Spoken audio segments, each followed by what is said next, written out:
The last you saw the cat, he was starting to develop bald patches from being petted so much. Putting his food dish on the pillow beside you at night hasn't worked at luring him out. Somehow, he knows when you're sleeping. There's a tin of anchovies lying unopened in the cupboard. You wonder how much you'd have to smear on your body to get the cat to come back and cuddle. Too little, no interest. Too much, he'll just bite you. The pile of laundry sitting on the chair has started to resemble your ex. The urge to hug it is beaten only by the fear that you'll disturb the pile of clothing beyond recognition, and it'll start to resemble someone less attractive. The pizza delivery guy, he won't be back for sure.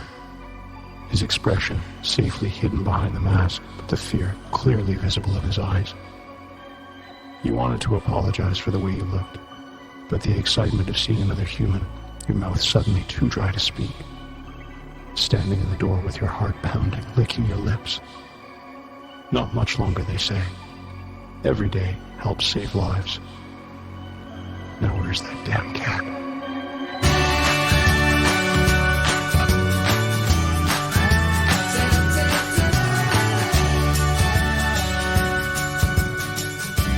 For the first time in my life anyway, oil is worth absolutely nothing. I know that spells disaster for the global economy, but despite that, it warms my heart that we might be taking our first steps away from dependency on fossil fuels. It's also going to give a chance for so many innovations that have been smothered by the energy industry to see the light of day. Because remember, it's not big corporations that are going to work hard to get you and your family through this, but individuals who believe enough in what they're doing to make a change. It keeps coming up in conversations I've been having. Millennials are unhappy with the way life is. They don't believe in it. And you know what? Neither do I. The tricky part is not allowing corporations and advertisers to convince us that what we've left behind is worth going back to. I don't think it is. All right, politics aside. I mentioned last week that I'd be chatting with Meeca Stenson. Meeca grew up around Knowlton and has been working in Bangkok, Thailand for the last 3 years teaching English in an international school.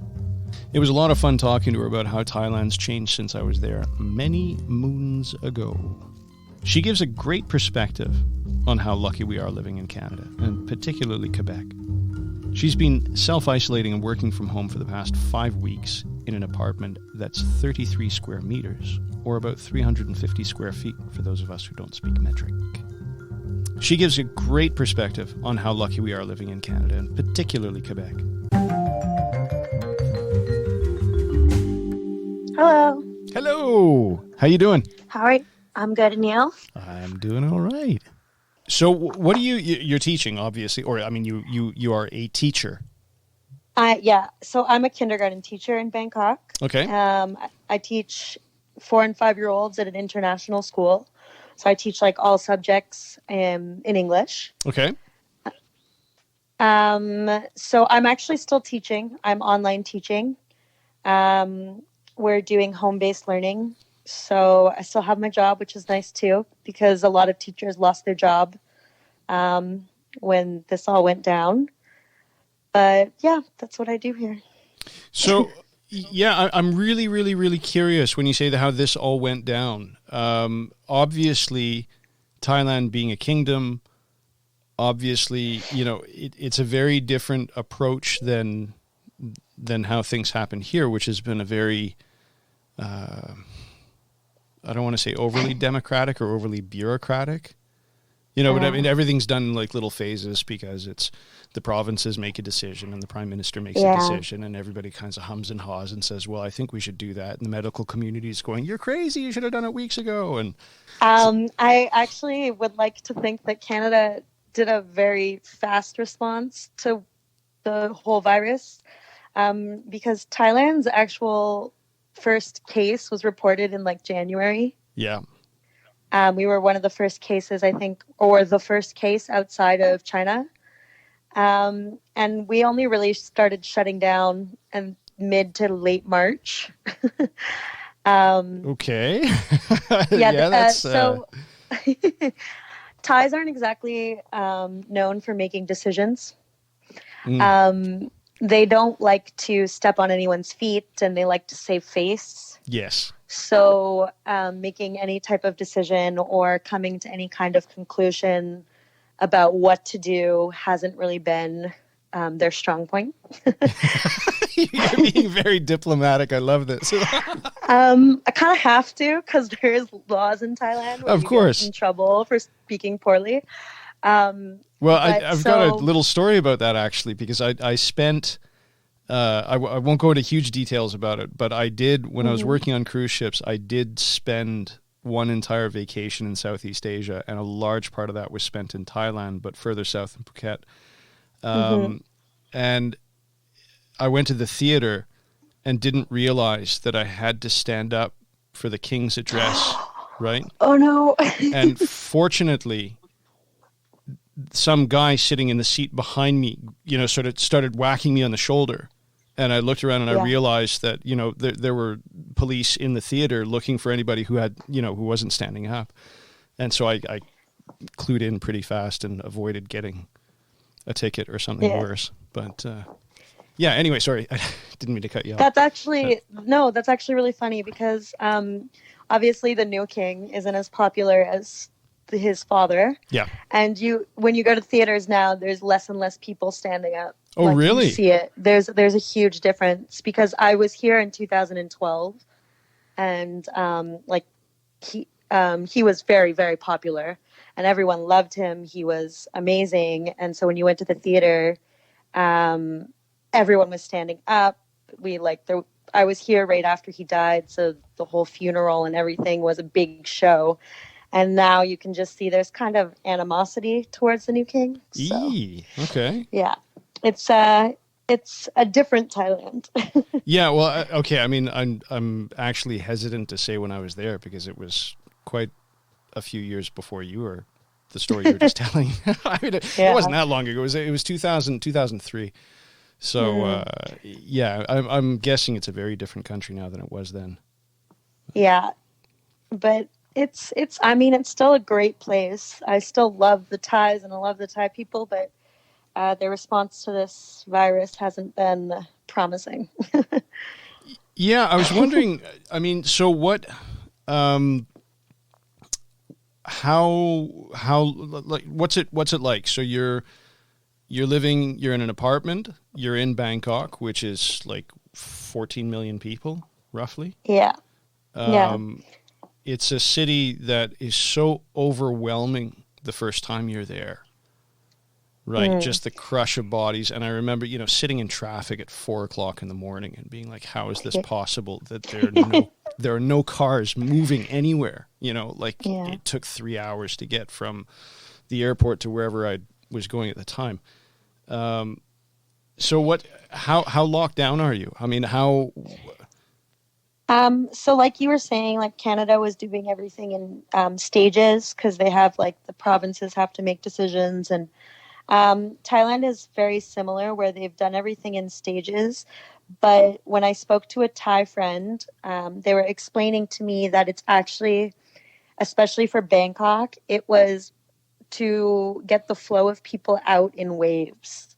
So because Bangkok is such a huge city and it's such a hub in Thailand, a lot of people who live here are expats or migrant workers, or even workers from other provinces who come here to find jobs to support their families in poorer areas of Thailand or less developed areas of Thailand.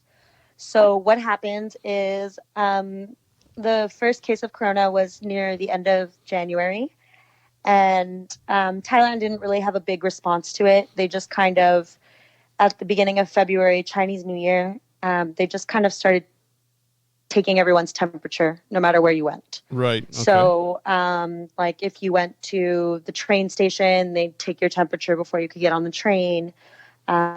Same thing for any bus terminals, minivans, that kind of thing. And then afterwards, I think probably 2 or 3 weeks later, more cases started to pop up periodically. But the thing about Thailand is that the testing was very, very expensive. Yeah, well, that's a lot of countries Yeah. have been reporting that, because that's it. I just had a glance at the stats because I've been making a point of not reading the news as much lately because it's just so overwhelming. But as of this morning, there were 2,613 cases and only 41 deaths, which is like really low.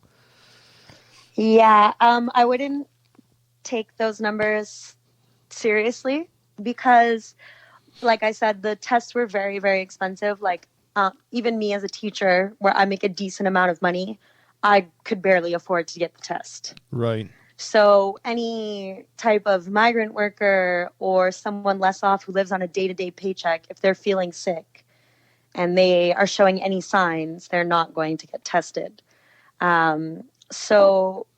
And now, even like when you go to the hospital or you think you're showing signs of it, they're spot testing. They're not testing everyone. Right. So our numbers are ridiculously low here in Thailand just because the tests aren't being done. I don't know how Canada shut things down, but what they did here is mid-March, I would say they shut down schools. And they shut down bars and gyms. So bars, gyms, schools all got shut down at some point. I think it was mid to late March. And then gradually, like a few days later, they were like, okay, now we're going to close restaurants. And then a few days later, now we're going to close shopping malls. And then a few days later, they just kept shutting it down slowly. But it varies province to province. But in Bangkok, grocery stores are still open and people are still going to work. So there's no like work from home order if you are working in an office. A lot of people, mostly foreign businesses, a lot of them are working from home. But because a lot of Thais live on a day-to-day wage, you can see if you're like walking down one of the main roads that they're not really following the emergency decree. Well, so understandably so.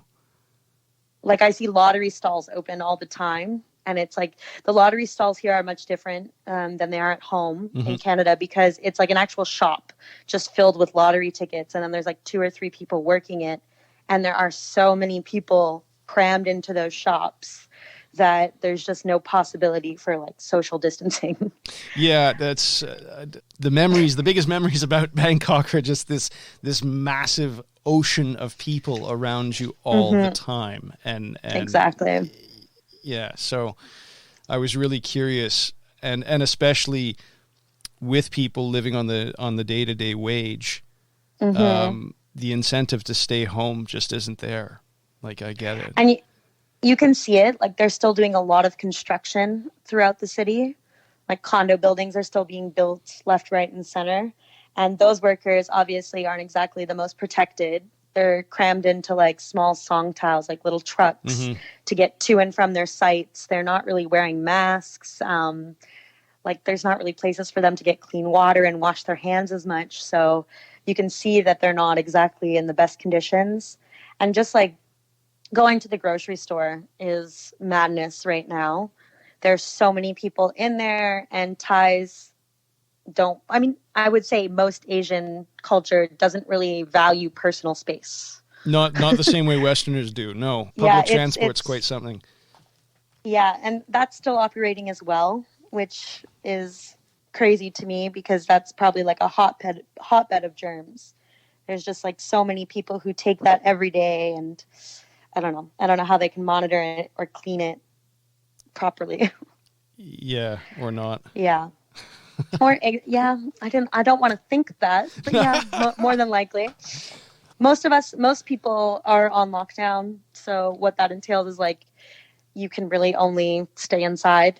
You can go to the grocery store, but they've closed parks. So you can't really like go outside and do anything because Bangkok's not exactly a green space.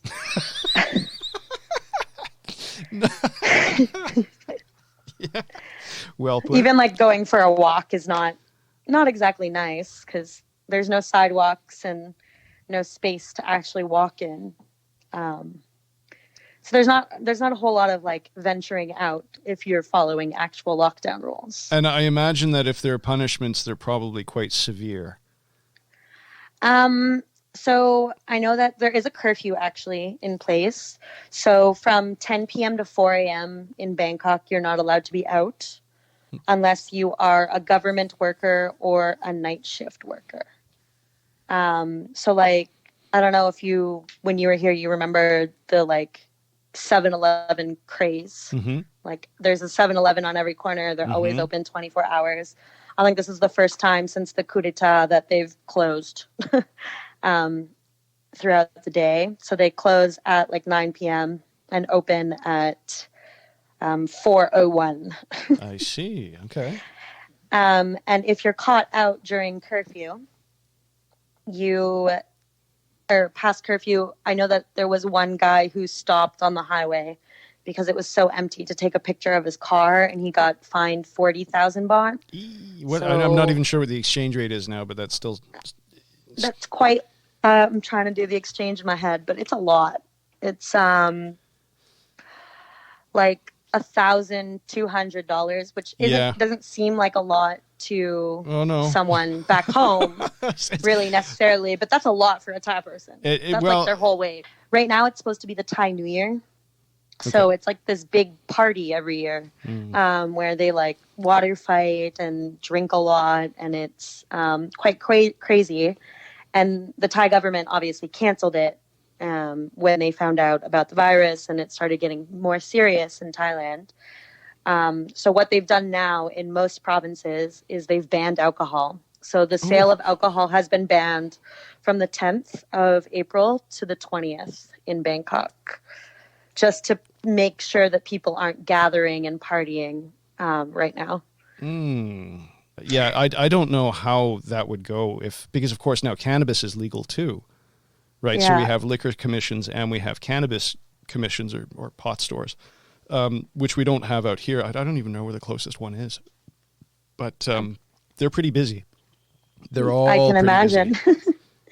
I mean, it's a time where anxiety is through the roof, right? Everyone's really unsure of what's going on, and they're a little bit stressed out about their jobs and if they're going to get sick and their families. So, I mean, it's not abnormal to turn to something to relax. No, and there are a lot of people doing it. Yeah. I'm sure liquor sales must be just like historical. I'm curious to see in a year what the numbers actually were. Because I've got a couple of friends at SAQ, and they're going, "What? You wouldn't believe how much we're selling."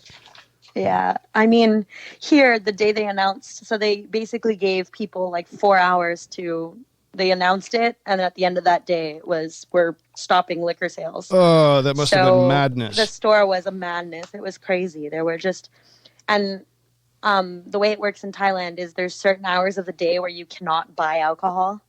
So between 2 p.m. and 5 p.m. you can't buy alcohol, and after midnight until I think it's 11 a.m. you can't buy alcohol. So there's like really only a short window of opportunity where people could buy it, and I was just seeing like 6 to 7 to 10 cases of beer in a cart. I saw one girl buy 7 boxes of wine.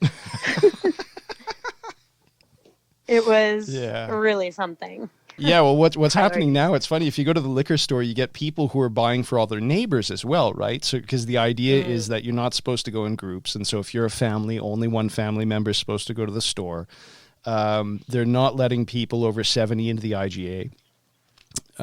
So you go to the liquor store, you go to the SAQ, and I was joking because I saw somebody I knew, and they must have had 22 or 23 bottles of wine.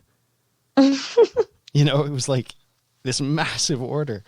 And I was chuckling, and she's like, no, I'm buying for all my neighbors. And I'm like, yeah, of course you are. Oh, that's great, though. I mean, I guess it brings a sense of community. It really shows that people look out for each other. Here it's amazing. It's really, really amazing how much everybody is willing to do to help out everybody else. You know, I think it's also with Knowlton there's such an aging population in Knowlton. Yeah. So many people are at risk. So I can see it because I do, like, I'm still on Knowlton.com, and I still like follow what's going on in the town. Sure. And I can see that people are really doing a lot to come together and like support each other. which is really nice. It's touching. And that's Quebec in general as well. You know, this is one of those times where everybody talks about Quebec solidarity, and it's like, yeah, you see it. You see it more than you see it in Ontario, more than you see it in Alberta, more than you see it, you know. It's really, but, you know, we'll see how long this police state thing lasts for as well, because they've just canceled all the music festivals in Montreal this summer. I saw that. Yeah. I'm supposed to be flying home in July, so we'll see if that happens. That'll be something. How long are you coming back for? I was coming back for only 2 weeks. Okay. I'm just like my summer holiday. I was coming back just to see the family, and they have not canceled my flight yet. July? But I'm not hopeful. I'm not hopeful. Yeah. Well, if you listen, I was watching Trudeau's address at noon today, and he's, he's conservatively saying our present state of, sort of crippled economy and everything else. He says we're looking at another few weeks. Well, so the thing is, I was really hopeful that by summer this would all just be done. Like when school closed here, we were told we were going to like online teach until the midterm break. And then we were told, okay, actually you're not, you're going to online teach until April 30th. And now it just keeps getting pushed back until they've said now that public tie schools can't open when they're supposed to open in May. They have to wait till July 1st. Okay. So it just keeps getting pushed back. And then I've been reading news here about how there's been like a second wave that hit China. So they kind of came over it, and it seemed like everything was going really well. People were healthy. They started to like ease up on their police state and their lockdown. And I have a friend who's been in quarantine for like, I think it's like 110 days or something. Oh. She's a teacher in Shanghai, and she hasn't like left her house other than to get groceries and walk her dog in that many days. And she was so excited because they were finally like able to go out, and they went for an Easter brunch, and then just a second wave hit. And people who had tested positive and gotten better have now got it again. But they did this weird thing in Bangkok where they made like an app. So if you've tested positive for the virus, you were like put on this app, and it tracks you. Yes. So like wherever you went. And I thought that was extremely messed up. It is. I think it was in Italy that they first tested it, and it was an interesting. The concept is interesting because they used it to warn people who'd been in proximity. So if your phone was active when you were carrying it and you tested positive, your phone keeps a record of all the phones that it passes for, which is kind of freaky anyway, right? So somebody said, well, why don't we set this up so that it pings the phones that it passed, so the people get this text message saying you've been exposed to somebody with COVID-19, which is, from a distance, wow, that's really cool. But in reality, you're going, well, who else has got access to that data? Yeah. And once they pass the laws, because Canada's in a debate right now saying, should we implement this stuff? And everybody's going, well, how do we know you're going to unimplement it afterwards?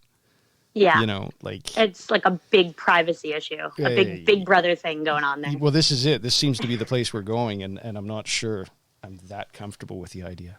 Well, see, like what was really hard here when it happened is there was this restaurant owner, and he works at like a really fancy building where there's like a few embassies, and he owns like a poke bowl place. Mm-hmm.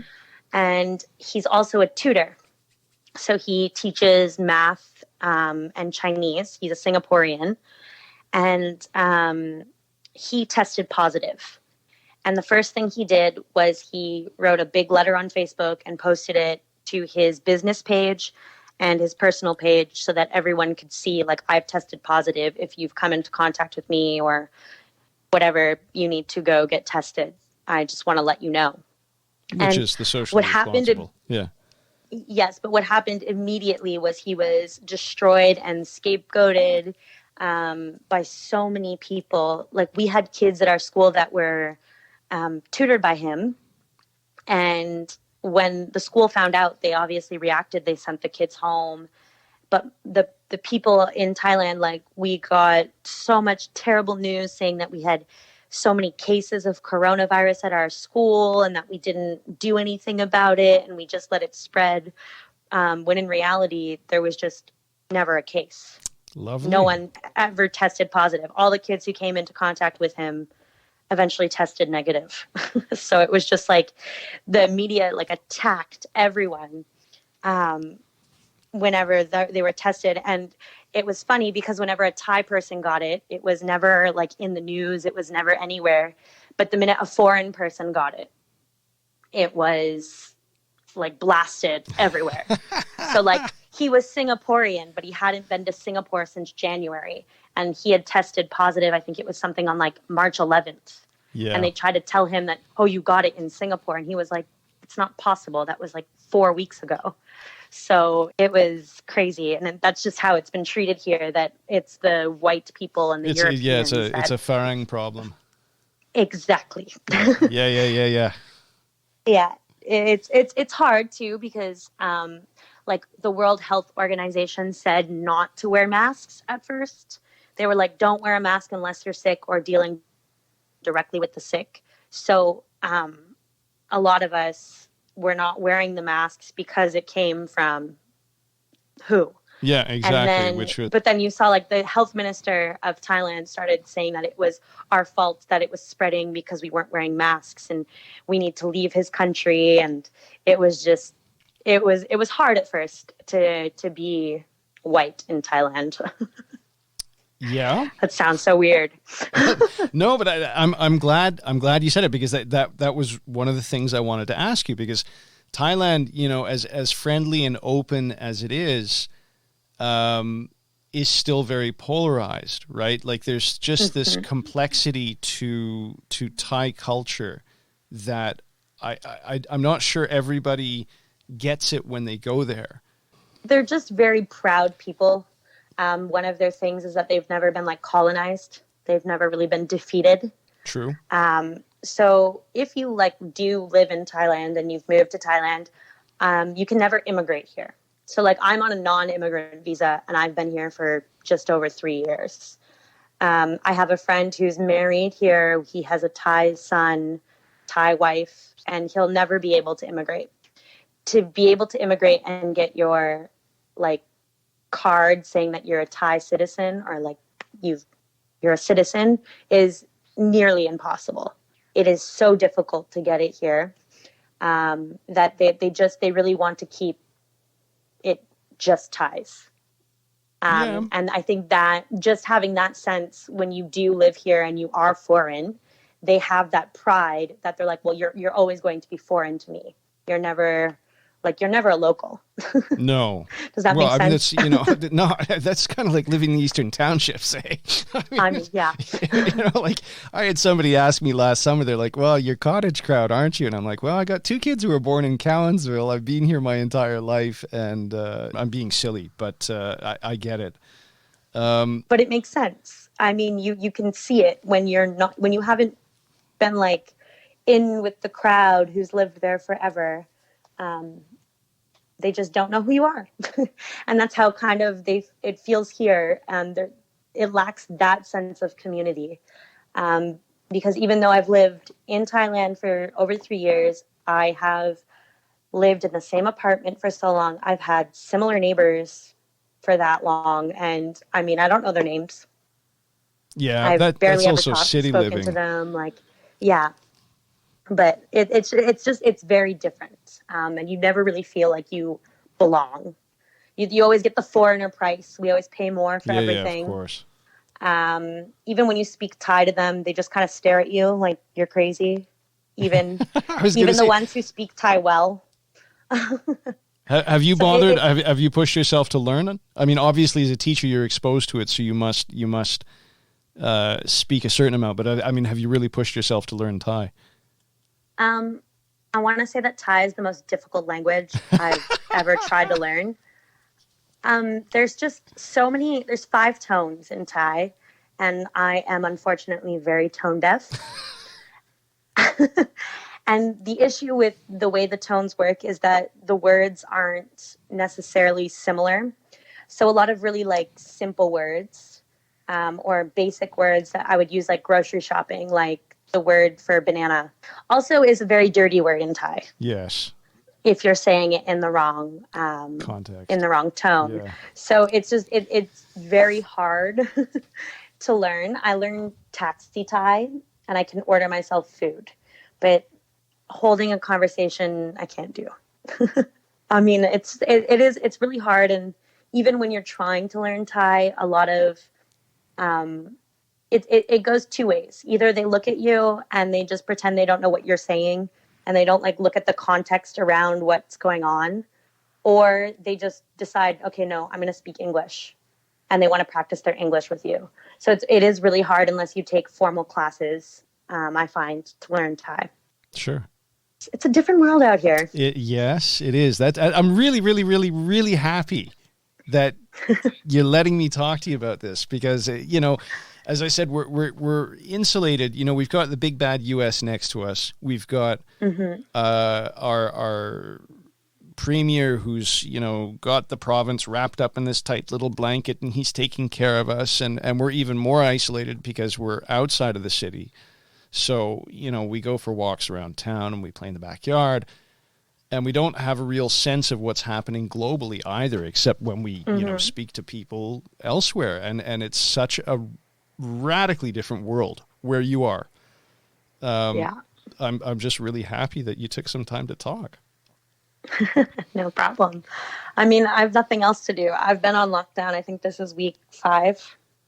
So, yeah, well, that's the other thing, because at one point, it was last year, I don't know if you stopped doing it or if it's just social media has decided that I shouldn't be seeing your posts anymore, but at one point you were traveling quite a bit and taking these wonderful pictures and just doing like these kind of micro blogs like on Instagram and stuff like that. yeah. And it was really cool. And I was really like, I was living vicariously through your travels. And it must be killing you to be stuck in an apartment. It is really hard because my last holiday that I had actually, before all this even started, was in October. I had planned to go to Japan, and the typhoon hit Japan. Yes. Typhoon Hagibis, like the day I was supposed to fly into Japan. So I didn't actually get to go. Ouch. And then right now I was supposed to be in Malaysia on a trip as well. So it is really hard. I'm having a little bit of cabin fever. I'm not used to being stuck in one place for so long, or even just being inside. Like, it would be nice to just go outside and be around some greenery, maybe go for a hike. I'm just not in the area to do it in. Yeah. How big's your apartment? 33 square meters. Okay. It's not big. No, that's okay. It's Bangkok sized. Exactly. It's pretty small, so there's not even like there's not much for a change of scenery.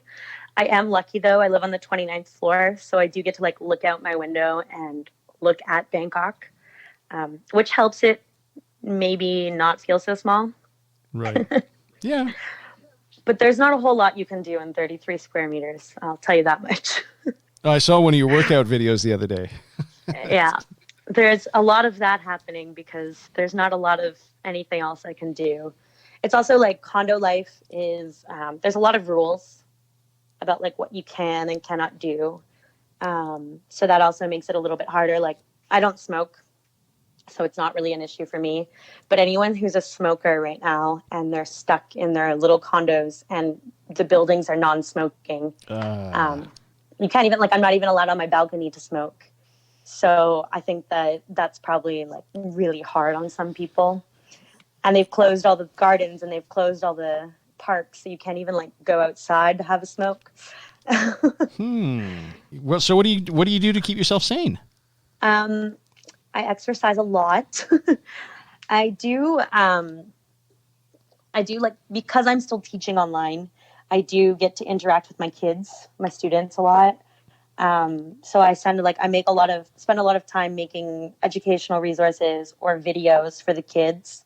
That helps a lot, but otherwise reading, watching TV, the usual, nothing too exciting. Well, you still sound Yeah. very sane. I think what helps is that I grew up very independent. And I'm not really, I moved to Thailand by myself without knowing anyone, without having friends. So when I first moved here, it was kind of similar. I didn't really like go out and meet people very much. I didn't have a lot of money to do that with. And I was staying at home and just making good use of my time. So I think so far it's good that I am able to do that and I feel comfortable doing it because I am a very social person, but I'm okay with being on my own and not really doing anything at the same time. Something that I read was that someone said, what a time to not have kids. What a great time to not have kids, because I mean, I have teachers at my school who are teaching online and they have like 2 children who are also home.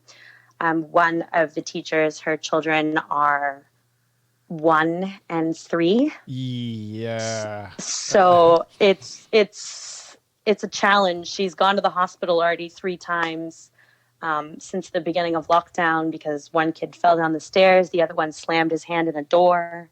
It's just, it's crazy. I could not imagine being cooped up with a family or with a roommate or a significant other. So in that case, I think I'm blessed. I work from home anyway.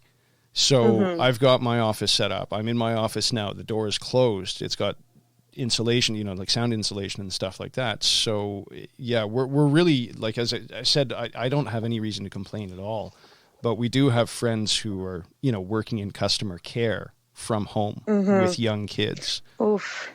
So they've got the phone systems from their offices running through their house, and they're answering calls and trying to help people and organize logistics, and they've got kids running around, and I do feel for them. So I could not imagine, because I am I'm home-based learning with my kids. I get so many messages from parents just being like, does my kid do this at school?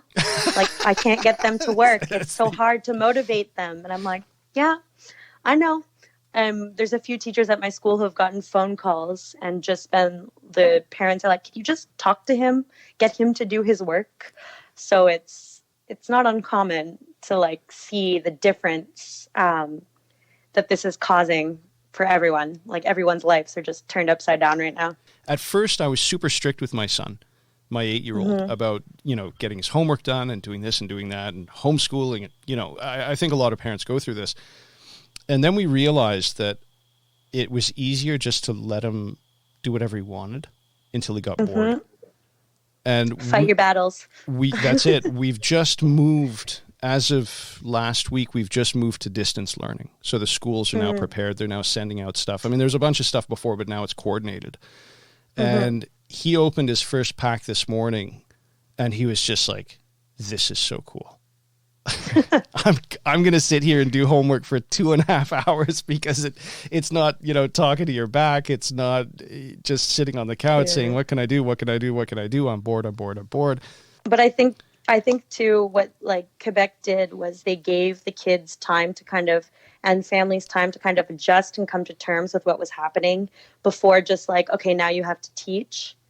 Whereas because I work at an international school, we don't have that luxury. Right. Parents pay good money, right? So they're like, well, I want my lessons now or I want my money back.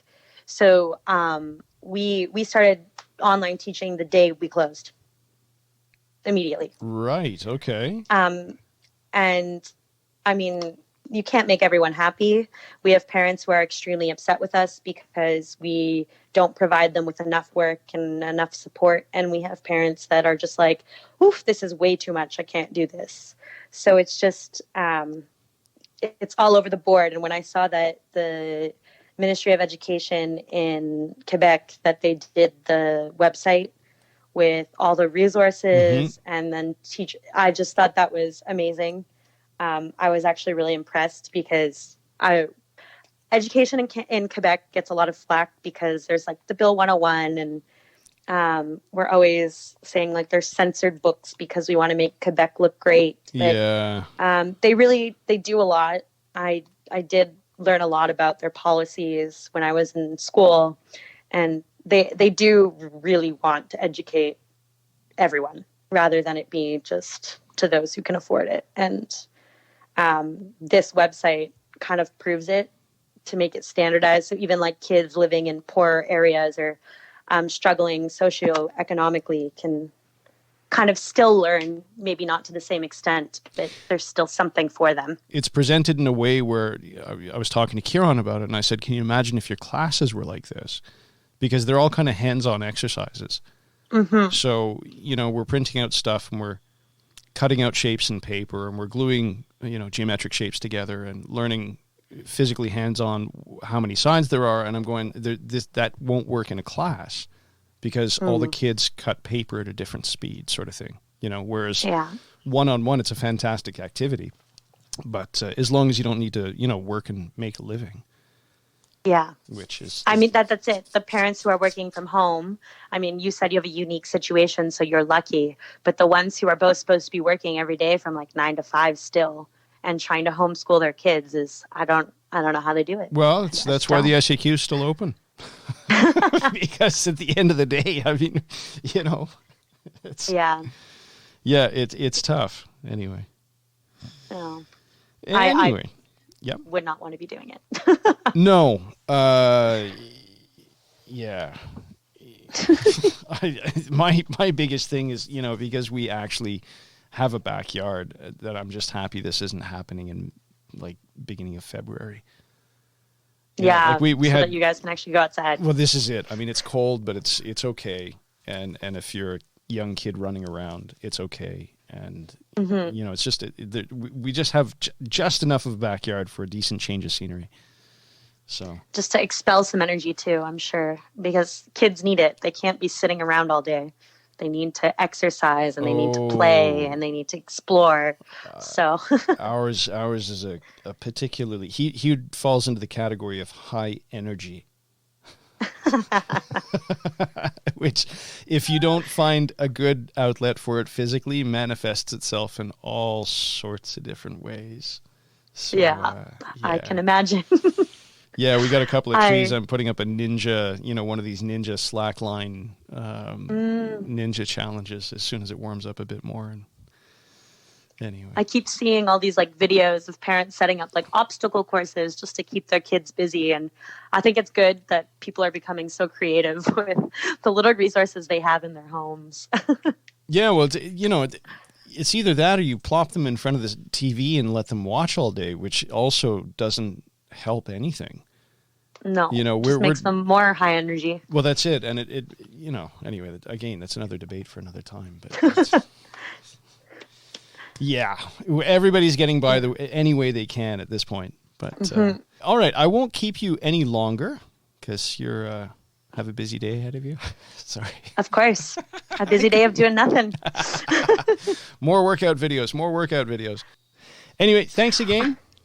No worries. Thank you. We'll take care and we'll talk soon. Have a good night. You too. Or good day, rather. Bye. Bye. Yeah. Bye.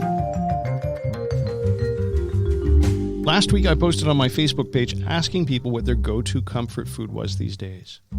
There are some really, really delicious sounding meals on there. So this week, I got to talk to Mérida Wisdom about her homemade black bean soup. Tales from the Quarantine Canteen.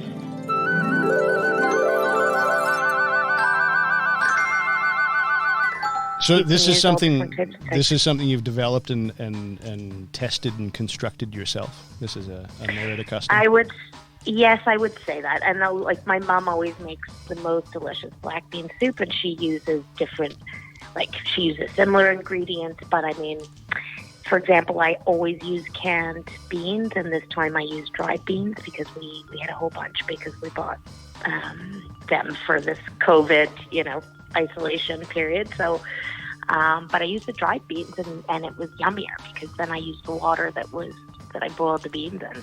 So I found that gave it an extra flavor. But for example, I used bacon cut steak, so it's just like thicker. Bacon cut steak or steak cut bacon? Yeah, it's steak cut bacon. I guess I don't know what. I had never seen it before, but Anthony had bought it for another soup recipe, And that made it quite delicious. I don't usually put that in, so basically you soak the beans and then you kept the water that you soaked them in, and you use that as a base for your. I use that as the base. So I took the Click brand dried beans, and it's important that they're fresh because sometimes you'll have to boil them overnight if they're not. So, but yeah, I doubled the water, boiled that up, and then I take out about a cup and a half of the beans, and I put those aside and keep them whole. And then the other ones I mash in the water. So that gives it like its thicker consistency. Oh, okay. And then you can add the whole beans back in after when you're done. But I find that mash, that I took from a recipe, I don't know how long ago, but they say to mash kind of half the beans. You can check out, what it looks like in the water. And halfway through, I boiled the dry beans for about 2 hours, and I did end up adding more water into it. Sort of halfway through cooking, just checking on it. Okay. And then I put, we had red pepper, so I put 1 red pepper in the oven at 400 degrees and kind of like blackened the edges and softened it a little bit. I cut it into slices so that I could just throw that right into the soup. My mouth is watering right now. Yeah, I know it was. just to let you know, you are talking, you're explaining this, and I'm salivating. Okay, sorry. Well, I love black beans, and I love black bean soup. So even when I make it chili, I always replace the kidney beans with black beans because I love them. But yeah, red pepper in gives it that sort of sweet, like it caramelizes in the oven. You can put it at about 400 degrees, brush a teeny bit of olive oil on it, and then don't leave it in too long, but I mean just so it blackens. And then I fried up the bacon in a frying pan. I chopped it first into little bits, and added that to the water, added the roasted red pepper to the water with the beans, and then in the bacon fat, I fried up an onion for about 5 minutes, and then added 4 to 6 cloves of, I love garlic, so I put in a ton. Sure. But, 4 to 6 cloves of garlic for the last minute, and cook that for a minute in the onions, and with cilantro stalks. So chopped up the cilantro stalks, took off the leaves for garnish for later. And I find that gives it like a rich flavor too. I've never tried that. So you actually you separate the leaves from the stalks. You chop the stalks up and you throw it into the soup, so it's actually an ingredient, not a garnish. Yep. And actually, that's a Jamie Oliver trick with his chili. That's what he does with his chili con carne. Is he puts like a handful of the stalks. Sure. So yeah, I found that yummy. So I stole that from him. And then I put, my mom doesn't like frozen corn. She doesn't like corn on her black bean soup, but I love it. My mom's like, oh, it's fattening. I'm like, I don't care. My mom uses a ham hock instead of bacon or any kind of meat. So I'm like, Mom, it's okay.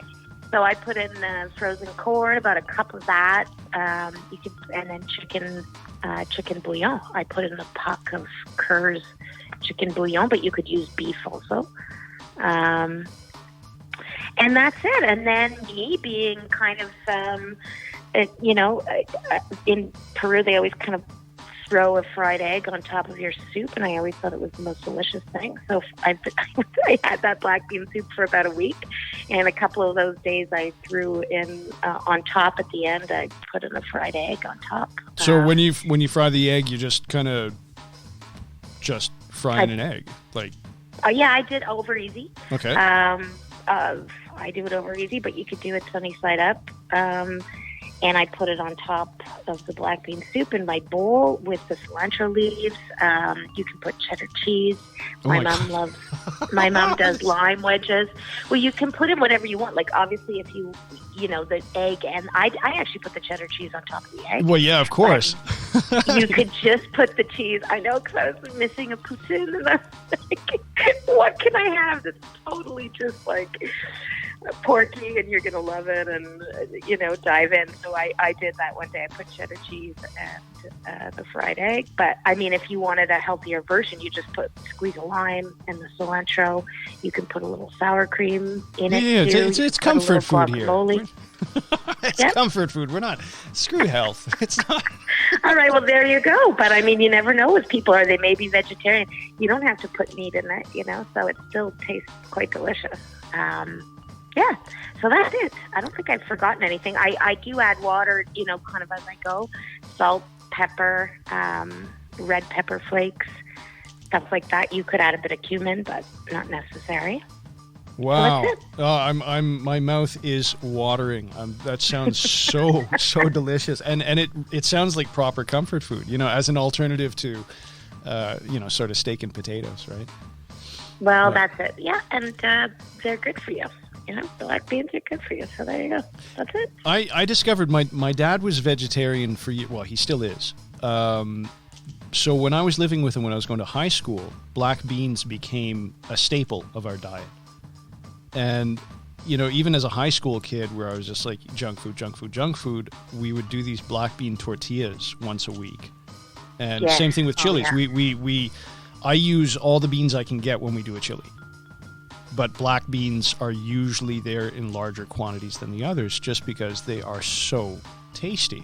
And we still do black bean tortillas as well. I mean, it's such a versatile vegetable legume. Well, that's what I used to, when I was at Dalhousie at university, that's what I would make my tortillas with, soft shell tortillas with black beans. And then we had a microwave, totally, and I'd grate the cheddar cheese on top, cilantro, throw in whatever you want, and that was a staple of mine because it was cheap. And cheap and good my for you. roommates used to, and my roommates used to ask me to make it for them too. I was like, sure, so easy, so. Anyway, so the cilantro is key too. I'm a huge fan of cilantro. I put it on everything. Yeah, well, I'm going to try that with the stocks. I didn't know that. That's really, really, really inspiring because I always kind of feel bad because I'll chop up all the leaves and not do anything with the stalks. But now, because we do a lot of curries here as well, so we tend to go through a lot of cilantro. So I will try that. Well, that's it. I would try it because it does give it a little bit of flavor, and that's Jamie Oliver. I trust him. Yeah. I trust him. He's not a bad cook, right? Fantastic. Okay, well, have a good night and You say too. hi to the family. And, we'll talk soon. We will. Thank you very much. You're welcome. My pleasure. Bye-bye. Take care.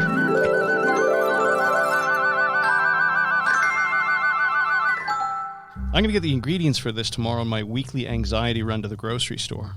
I'm looking forward to trying it out. That's it for this week, everyone. I'll be back soon. Stay sane.